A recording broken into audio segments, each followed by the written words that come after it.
তো হেই ভিউয়ার্স, কেমন আছেন সবাই? আশা করব সবাই ভালো আছেন। তো আজকে আমরা এক্সপ্লেন করছি ম্যারোবন মুভিটা। আর এই মুভিটা বানানো হয়েছে খুবই সুন্দর একটা গল্প নিয়ে। আসলে এটা একটা স্প্যানিশ সাইকোলজিক্যাল থ্রিলার মুভি, যেমন বুঝতেই পারছেন এটা আপনার ব্রেইন নিয়ে খেলবে।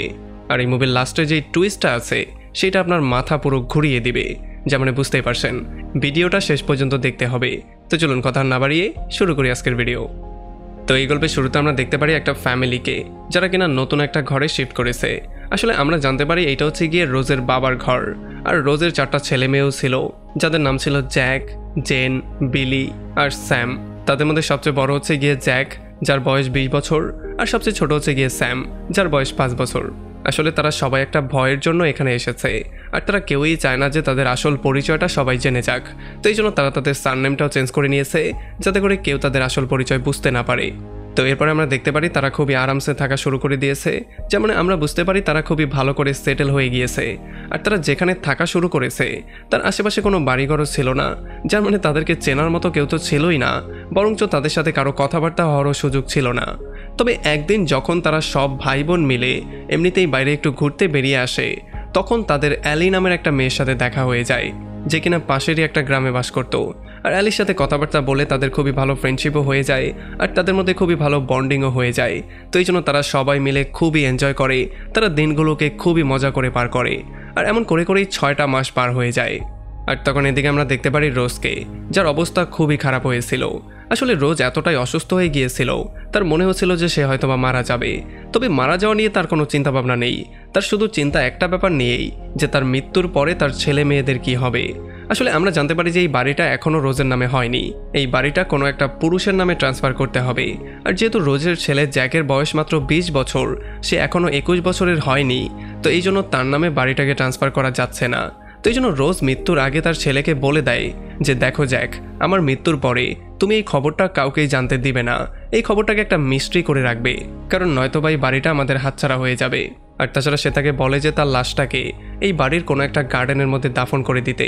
আর সে তাকে এইটাও বলে যে যতদিন পর্যন্ত তোমার 21 বছর বয়স না হয়ে যায়, ততদিন পর্যন্ত তুমি লিগালি তোমার ভাই বোনের গার্ডিয়ান হতে পারবে না। তো এই জন্য যদি রোজের মৃত্যুর খবর তারা সবাই জানতে পারে, তখন তারা সবাই হইহুল্লোড় শুরু করবে, আর তারা সবাই বাড়িটাকে হাতিয়ে নেওয়ার ট্রাই করবে। তো এই জন্য সে তার ছেলেকে বলে যাতে করে সবাই তোমাদেরকে অনাথ মনে করে অনাথ আশ্রমে পাঠিয়ে দিতে না পারে। তো এই জন্য তুমি এই মৃত্যুর খবরটাকে গোপন করে রাখবে, আর তুমি তোমার ভাই বোনের গার্ডিয়ান হিসেবে থাকবে। যদিও তাদের বাবা জীবিত আছে, তবে তারা কেউই তাদের বাবার কাছে যেতে চায় না। কেন জানি তার বাবাকে তারা সবাই খুবই ভয় পায়। এখন তার বাবাকে তারা সবাই কেন ভয় পায় সেই ব্যাপারটা আমরা একটু পরেই জানতে পারবো। আর রোজ তাকে এইটাও বলে যে আমার মৃত্যুর পরে যাতে করে তোমার ভাই বোনের কোনো ক্ষতি না হয়, সেই ব্যাপারটা তুমি খুব ভালো করে খেয়াল করবে। আর এরপর সে তাকে একটা বক্স দেয়, যেই বক্সটা তাকে যত্ন করে রাখার জন্য বলে। আর এগুলো শোনার পরে জ্যাকও তার মায়ের কাছে প্রমিস করে যে আপনি যেগুলো বলেছেন আমি সেগুলো সমস্ত কিছু শুনবো, আর আপনি যেমন যেমন করে বলেছেন আমি তেমন তেমন করেই কাজগুলো করব। আর এই প্রমিসটা পাওয়ার পরেই রোজের মৃত্যু হয়ে যায়। আর যেহেতু তার মায়ের এটা শেষ ওয়ার্ডার ছিল, তো এই জন্য তারা 4 ভাই বোন মিলে তার মায়ের লাশটাকে গার্ডেনের মধ্যে দাফন করে দেয়, আর এই খবরটাকে গোপন করে রাখে। আর এরপর এমন করেই কয়েকদিন পার হওয়ার পরে সমস্ত ব্যাপারটা নর্মাল হয়ে যায়। তারা সবাই যে যার মতো কাজকর্ম করে, একজন আরেকজনের কাজে সাহায্য করে। তবে আমরা দেখতে পারি স্যাম যেহেতু অনেকটা ছোট ছিল, তো এই জন্য এই ব্যাপারটা সে বুঝে উঠতে পারছিল না। আর এই জন্য তার বোন তাকে খুবই টেক কেয়ার করে, যাতে করে সে কোনোভাবেই বাইরে বেরিয়ে চলে না যায়, বাইরে গিয়ে আবার কাউকে বলে না দেয়। আর তাছাড়া তারা সবাই মিলে অপেক্ষা করছিল যে কবে স্যাম 21 বছরের হয়ে যাবে, কারণ যখন স্যাম 21 বছরের হয়ে যাবে তখন সে তাদের লিগ্যাল গার্ডিয়ান হয়ে যাবে, তখন আর তাদেরকে কিছুই লুকাতে হবে না, তারা সবাই সবকিছু বলতে পারবে। তবে একদিন যখন জেন জানলার পাশে বসেছিল, তখন সে জানলা দিয়ে দেখতে পারে একটা লোক তার দিকে আসছে। আর এই লোকটা খুব তীক্ষ্ণ দৃষ্টিতে তার দিকে তাকিয়েছিল। আর যখন জেন ওই ব্যাপারটা ভালো করে লক্ষ্য করার ট্রাই করছিল, তখন এই লোকটা তার দিকে গুলি করে দেয়। আর এই গুলির শব্দের জন্য জেন একটু বেশি ভয় পেয়ে চিৎকার করে জ্যাককে ডাকা শুরু করে। আর এই সিনটা এখানে কাট হয়ে যায়।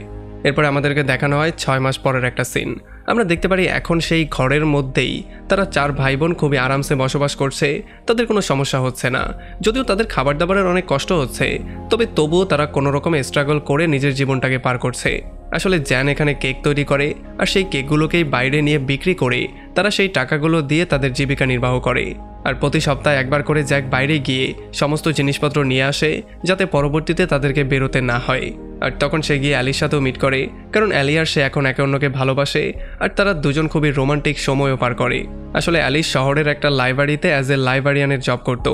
আর যখন এখানে জ্যাক আর অ্যালি কথাবার্তা বলছিল তখনই এখানে টম নামের একটা লোক চলে আসে, যে কিনা শহরের রিয়েল এস্টেট একজন ব্যবসায়ী। সে জ্যাককে বলে যে তোমার ঘরের উপরে এখনও ট্রান্সফার ফি লাগানো হয়নি, কালকে আমি তোমার ঘরে আসবো আর রোজের একটা সিগনেচার নিয়ে $200 একটা ট্রান্সফার ফি চার্জ করব। আর এইটা শোনার পরে জ্যাক পুরোপুরি শকড হয়ে যায়, কারণ সে বুঝতে পারছিল না এখন সে করবেটা কি। তো এই জন্য সে দ্রুত বাসায় ব্যাক করে জেন আর বিলিকেই সমস্ত ব্যাপারটা বলে। এখন এটা শোনার পরে তারা সবাই পুরোপুরি শকড হয়ে যায়, কারণ এত টাকা তাদের কাছে ছিল না। তারা এত টাকা কোথা থেকে দিবে? আর তাছাড়া রোজেরও মৃত্যু হয়ে গেছে, এখন সিগনেচারটা করবে কে? তো এই জন্য তারা সবাই মিলে একটা প্ল্যানিং করে। তারা প্ল্যানিং করে যে জেন রোজ হয়ে তার সিগনেচারটাকে কপি করা শিখবে, আর তাদের মা তাদেরকে যেই বক্সটা দিয়েছে সেটার মধ্যে কিছু টাকা থাকলেও থাকতে পারে। তো এই জন্য তারা সেই বক্সটা খোলার সিদ্ধান্ত নেয়। তবে যখন তারা বক্সটা খোলে তখন তারা সেটার মধ্যে 10,000 ইউরো পেয়ে যায়, যেগুলো ছিল তাদের বাবার টাকা। আসলে এই টাকাগুলো তার বাবা অন্য একজনের থেকে চুরি করেছিল, তো এই জন্য রোজ এগুলোকে অভিশপ্ত মনে করত, আর তার বাচ্চারাও এগুলোকে অভিশপ্তই মনে করে। এতদিন তারা টাকাগুলোকে খরচ করেনি, কারণ তারা সবসময় ভয় পেত যে যদি এই টাকাগুলো তারা খরচ করে ফেলে তাহলে উপরের সিলিংয়ে যেই গোস্ট আছে সে তাদের সবার সাথে কোনো একটা খারাপ কিছু করবে। আর এই জন্যই তারা ঘরের যত আয়না ছিল সমস্ত আয়নাগুলোকে কাভার করে রাখতো, কারণ যখনই আয়নায় তারা নিজের চেহারা দেখত তখন তারা তার মধ্যে সেই গোস্টটাকে দেখতে পেত। কিন্তু এখন যেহেতু কোনো অপশনও নেই, তো এই জন্য ফাইনালি বাধ্য হয়ে তাদেরকে সেই টাকাগুলো নিতে হয়। এখন এই গোস্টটা কি আর কিসের অভিশাপ, আর এই গোস্টটা কারই আত্মার রূপ, সেই সমস্ত ব্যাপারগুলো আমরা একটু সামনেই জানছি। তবে যাই হোক, এরপরে তারা সবাই মিলে ঘরটাকে খুব ভালো করে পরিষ্কার করে যাতে করে টমের কাছে সমস্ত ব্যাপারগুলো খুবই নর্মাল মনে হয়। আর সেদিন রাতের বেলায় সারা রাত ধরে জেন তার মায়ের সিগনেচার কপি করার ট্রাই করে, তবে সে কোনোভাবেই পারছিল না, কারণ তার হাতটা কাঁপছিল। আর এরপরে পরদিন সকালবেলা যখন টম এখানে চলে আসে তখন জ্যাক গিয়ে তার সাথে কথাবার্তা বলে আর সে তাকে 200 ইউরো দিয়ে দেয়। তবে এগুলো দেখার পরে টম একটু বেশিই রাগ করে, কারণ সে টাকাগুলোকে ক্যাশে দিতে না, টাকাগুলোকে চেকে দেওয়ার জন্য বলেছিল। আর তাছাড়া এগুলো সে ডলারে পেমেন্ট না করে সেগুলোকে সে ইউরোতে পেমেন্ট করেছে। তো তখন জ্যাক তাকে বলে যে একদিনে তো আর কারেন্সি এক্সচেঞ্জ করা যায় না, তাছাড়া 200 ইউরো তো $200 চেয়ে অনেকটা বেশি হয়, বাকি টাকাটা আপনি রেখে দিন, আমাকে দেওয়ার দরকার নেই। আর যেহেতু এখানে একটু বাড়তি টাকা ছিল তো এই জন্য টম একটু লোভে পড়ে টাকাগুলো নিয়ে নেয়। আর এরপরে জ্যাক তাকে বলে যে আজকাল আমার মায়ের শরীরটা খুবই খারাপ, তো এই জন্য সে কারোর সাথে মিট করতে চায় না, আপনি আমাকে ডকুমেন্টগুলো দিয়ে দিন আর কোথায় কোথায় সিগনেচার করা লাগবে সেটা বলে দিন, আমি ভেতর থেকে সিগনেচার করে আনি। আর এটা শোনার পরে টমও রাজি হয়ে যায়, আর সে তাকে 2টা ডকুমেন্ট দিয়ে বলে যে একটা সিগনেচার এখানে করবে আর একটা এখানে করবে। তো এই জন্য জ্যাক সেই কাগজগুলো নিয়ে ঘরের মধ্যে চলে আসে আর জেনকে দেয় যাতে করে সে রোজের সিগনেচারটা করতে পারে। তবে এখানে জেন খুবই ভয়ের মধ্যে ছিল, কারণ এখানে 2টা সিগনেচার করতে হবে আর 2টা সিগনেচার একই রকম করে হতে হবে, যেটা কিনা পসিবল না। তো এই জন্য সে পেন্সিল দিয়ে প্রথমে সিগনেচার করে আর সেটার উপরে বাচ্চাদের মতো পেন চালিয়ে দেয়। আর তখন এদিকে জ্যাকও একটু ভয়ের মধ্যে ছিল, কারণ যদি টম সন্দেহ করে ফেলে তাহলে সমস্ত ব্যাপারটা শেষ। আর আসলে ব্যাপারটা হয়ও এমন, টম একটু সন্দেহ করে ঘরের মধ্যে চলেও আসে, তবে তখনই জ্যাক চলে আসে আর জ্যাক এসে তাকে 2টা পেপার দিয়ে দেয়। আর এগুলো পাওয়ার পরে টমও তাকে সার্টিফিকেট দিয়ে সেখান থেকে দ্রুত বেরিয়ে চলে যায়। এখন যেহেতু তারা এত বড় একটা বিপদ থেকে বেঁচে গিয়েছে তো এই জন্য সেদিন রাতের বেলায় তারা একটা সেলিব্রেশন পার্টি করে। তবে যখন তারা পার্টি করছিল তখনই উপর থেকে তারা কিছু শব্দ শুনতে পারে, আর এগুলোর জন্য তারা প্রচণ্ড ভয় পেয়ে যায়। তাদের মনে হয় যেহেতু তারা টাকাগুলোকে খরচ করেছে তো এই জন্য হয়তোবা সেই ভূতটা জেগে গিয়েছে যে কিনা তাদেরকে এখন মারতে চায়। তো এই জন্য পরদিন সকালবেলায় প্রচণ্ড ভয় পেয়ে বিলি বাকি টাকাগুলো সেই বক্সের মধ্যে ভরে সেটাকে সেই শয়তানের রুমের মধ্যে ফেলে দেয়। তারপরে পরদিন সকালবেলা জ্যাক বাজার করার বাহানা করে চলে আসে অ্যালির সাথে মিট করতে, আর এখানে তারা খুবই সুন্দর সময় পাস করে। তারা দুপুর পর্যন্ত এখানে সময় পাস করে। তবে এরপরে যখন জ্যাক বাসায় ব্যাক করে তখন বিলি তার সাথে ঝগড়া করা শুরু করে, কারণ সে তার দায়িত্বটা ঠিকঠাকভাবে পালন করছিল না। সে তো বাইরে গিয়ে শুধুই ঘোরাফেরা করে চলে আসে, আর এখানে ঘরের মধ্যে তাদেরকে কাজ করে করে মরতে হয়, তাদের তো বাইরে যাওয়ার পারমিশনটুকু পর্যন্ত নেই।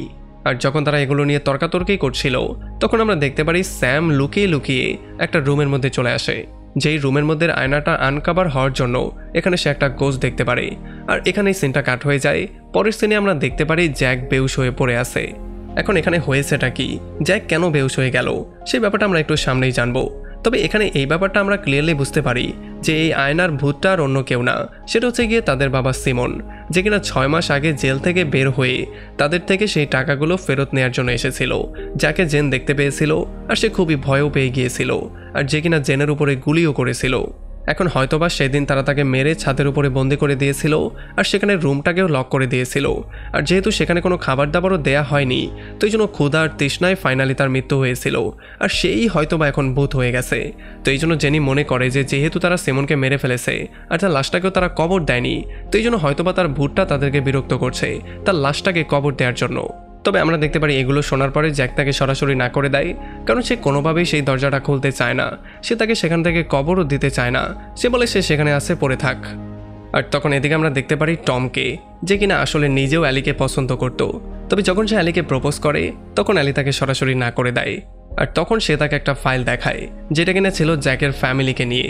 আসলে সে জ্যাকের ফ্যামিলিকে নিয়ে একটু রিসার্চ করার পরে সেটা বের করে ফেলেছে যে জ্যাকের বাবা সিমন ছিল একজন ভয়ঙ্কর চোর, যে কিনা এটার জন্য জেলও খেটেছে, আর তাছাড়া সে চোর হওয়ার পাশাপাশি একজন ভয়ঙ্কর সিরিয়াল কিলারও ছিল, যে কিনা তার আপন মেয়ে জেনকেই রেপ করেছিল। আর যখন জ্যাক আর তারা সবাই মিলে সাক্ষী দিয়েছিল, তো এই জন্য তার বাবার জেল হয়ে গিয়েছিল। তবে পরবর্তীতে সে জেল থেকে বেরিয়ে কোথায় যেন গায়েব হয়ে গেছে। আসলে টম এই ফাইলটা অ্যালিকে এই জন্য দেখায় যাতে করে সে এই ফাইলটা দেখার পরে তার ফ্যামিলি ব্যাকগ্রাউন্ড সম্পর্কে জানার পরে জ্যাক থেকে নিজেকে দূরে সরিয়ে নেয়। আর এদিকে জেন দেখতে পারে তাদের ছাদের রুমের মধ্যে কেউ একজন একটা রাকুনকে মেরে টেনে মধ্যে নিয়ে যায়, আর এটা দেখার পরে সে প্রচণ্ড ভয় পেয়ে যায়, কারণ তার মনে হচ্ছিল হয়তোবা সেখানের ভূতটা এখনও জীবিত আছে। আর তখন এদিকে আমরা দেখতে পারি টম একটু বেশি টেনশনের মধ্যে ছিল, কারণ টম যেই কোম্পানিতে চাকরি করত সেইটার সে 10%-এর মালিকও ছিল। তবে পরবর্তীতে সে 50%-এর মালিক হওয়ার জন্য একটা কেস করেছিল। এখন সেই কেসটা উইন করার জন্য তার $50,000 দরকার। আর তখনই তার নজর পড়ে রোজের সিগনেচারটার উপরে, যেটাকে একটু ভালো করে লক্ষ্য করার পরে সে সেখানে পেন্সিলের চিহ্ন পেয়ে যায়। আর এটা দেখার পরে সে ক্লিয়ারলি বুঝতে পারে যে জ্যাক রোজের সিগনেচারটাকে নকল করেছে। আর তাছাড়া যেহেতু সে তাকে বাড়তি টাকা দিয়েছে, তার মানে সে এটা গেস করে ফেলে যে তার বাবার চুরি করা টাকাগুলো তাদের কাছে আছে, এই জন্যই তারা তাকে বাড়তি টাকা দিয়েছিল, তাও আবার ডলারে না, সেগুলো ইউরোতে ছিল।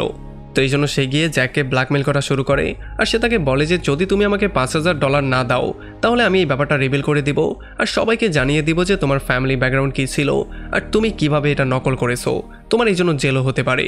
আর এই সমস্ত ব্যাপারগুলোতে জ্যাক পুরো ভয় পেয়ে যায়, আর সে তার ফ্যামিলির কাছে এসে সমস্ত ব্যাপারটা বলে। তবে তারা কোনোভাবেই সেই টাকাগুলো নিতে চাইছিল না, কারণ সেই টাকার বক্সটাকে তারা ছাদের রুমের মধ্যে ফেলে দিয়েছিল, সেখানে তারা কোনোভাবেই যেতে চায় না। তবে তবুও বিলি একবার ট্রাই করে, সে একটা রশির সাহায্যে রুমের মধ্যে চলে আসে। তবে রুমের মধ্যে গিয়ে সে পুরোপুরি শক্ট হয়ে যায়, কারণ সে দেখতে পারে এখানে কঙ্কাল আর কঙ্কাল, মানে অনেক হাড্ডি পড়ে আছে। আর তাছাড়া সেই রাকুনটাকেও মৃত দেখতে পারে, যেটাকে জেন মরতে দেখতে পেয়েছিল। তবে যখন সে আরও একটু সামনে আগায় তখন সে সেই টাকা ভর্তি বক্সটাকেও পেয়ে যায়। তবে যখনই সে বক্সটা নিয়ে চলে যাওয়ার ট্রাই করে তখনই কেউ তার উপরে আক্রমণ করে দেয়, আর এই লোকটা দেখতে একেবারে কঙ্কালের মতো ছিল। কিন্তু বিলি কোনো রকমে তাকে ফাঁকি দিয়ে সেখান থেকে চলে আসে। যদিও সে এখান থেকে বেঁচে ফিরে গিয়েছে, তবে তবু এই ঘটনায় সে প্রচণ্ড ভয় পেয়ে গিয়েছিল। আর তখন এদিকে আমরা দেখতে পারি জ্যাক, যে কিনা বেহুশ হয়ে পড়েছিল, যখন সে জ্ঞান ফিরে পায় তখন সে জানতে পারে যে সেই রুমটার মধ্যে তাদের বাবা এখনও জীবিত আছে, যে কিনা বিলিকে মারার ট্রাই করেছিল। আর এই ব্যাপারগুলোর জন্য সে পুরোপুরি শক্ট হয়ে যায়, আর ফাইনালি সে সিদ্ধান্ত নেয় সে অ্যালিকেই সমস্ত ব্যাপারগুলো বলে দিবে। আর এরপরে পরদিন সকালবেলা অ্যালি একটা ডায়েরি পেয়ে যায়, যেই ডায়েরিটার মাধ্যমে আমরা জানতে পারি যে আজ থেকে 6 মাস আগে যখন সিমন এখানে এসেছিল তখন জ্যাকে একটু বেশি ভয় পেয়ে তার 3 ভাই বোনকে সেই উপরের রুমটাতে বন্দি করে দিয়েছিল, যাতে করে তারা সেখান থেকে বেরোতে না পারে, কারণ সে তার মায়ের কাছে প্রমিস করেছিল তার ভাই বোনকে সেভ করার।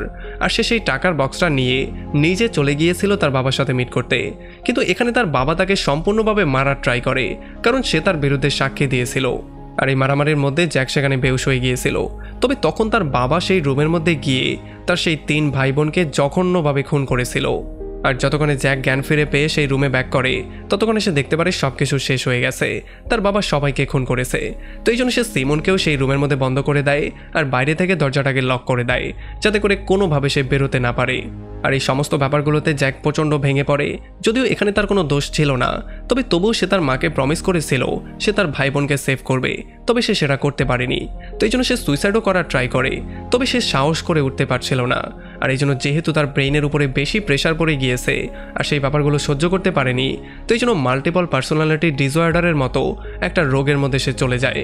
তো এই জন্য জ্যাক তার পুরো ফ্যামিলিকে ইমাজিন করা শুরু করে আর আবারও নর্মাল একটা লাইফ লিড করা শুরু করে।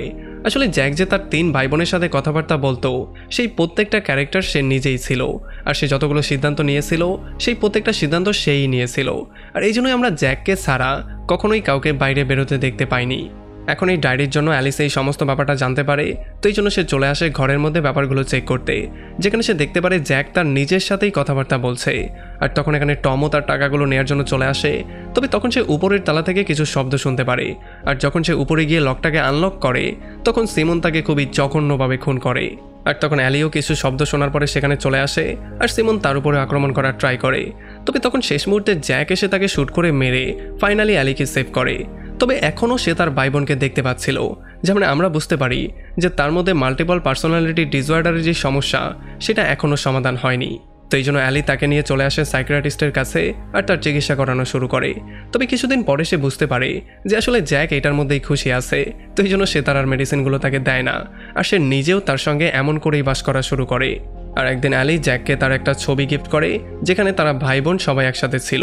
আর জ্যাক দূরে দেখতে পারে তার ভাই বোন গার্ডেনে খেলাধুলা করছে, আর এমন ইমাজিনেশন করেই সে খুবই হ্যাপি ছিল। আসলে এই মুভিতে হয়েছিল এইটা, তারা সবাই ইংল্যান্ডে বাস করত। তবে যখন সিমন তার মেয়ের সাথেই খারাপ কাজ করছিল তখন এই ব্যাপারগুলো জানার পরে তারা সবাই তার বিরুদ্ধে সাক্ষী দিয়ে তাকে জেলে পাঠিয়ে দিয়েছিল। তবে যখন সিমন জেল থেকে পালিয়ে গিয়েছিল আর এই খবরটা তারা পেয়েছিল তখন তার মা রোজ তাদেরকে নিয়ে ইংল্যান্ড থেকে চলে এসেছিল ফ্রান্সে। আর এই জন্যই তারা এখানে এসে তাদের পরিচয় গোপন করে থাকার ট্রাই করেছিল, যাতে করে কেউ এই ব্যাপারটা বুঝতে না পারে। তবে রোজের মৃত্যুর পরে সমস্ত ব্যাপারটা ঘুরে যায়। একদিন সিমন যখন এই ব্যাপারটা জানতে পারে তখন সে তার টাকাগুলো আর বাচ্চাদের থেকে বদলা নেওয়ার জন্য চলে আসে, আর সে জ্যাককে আহত করে সমস্ত বাচ্চাদেরকে খুন করে। তো এই জন্য জ্যাকের মধ্যে সেই মাল্টিপল পার্সোনালিটি ডিসঅর্ডারটা হয়ে যায়, যেটার জন্য জ্যাক খুবই ভুগেছিল। আর আমরা বুঝতে পারি যখন টম তার সাথে প্রথম মিট করতে এসেছিল তখন ঘরের মধ্যে জ্যাক একাই ছিল, আর জেন যেই সিগনেচারটা করেছিল সেটা আসলে জ্যাকই করেছিল, সেটা ছিল তার অন্য একটা পার্সোনালিটি।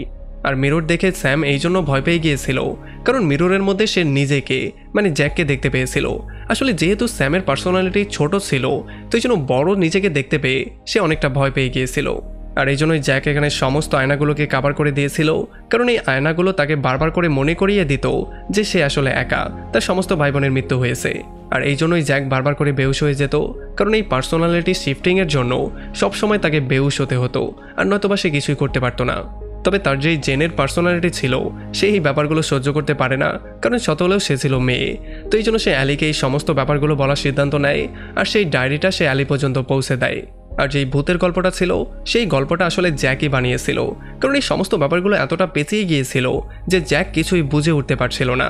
আর যখন অ্যালি এই ব্যাপারগুলো জানতে পেরেছিল আর অ্যালি বুঝতে পেরেছে যে জ্যাক এগুলোর মধ্যেই খুবই হ্যাপি আছে, তো এই জন্য সে তাকে ওষুধ না দিয়ে সে নিজেও তার সাথে এমন করেই থাকা শুরু করে দিয়েছে।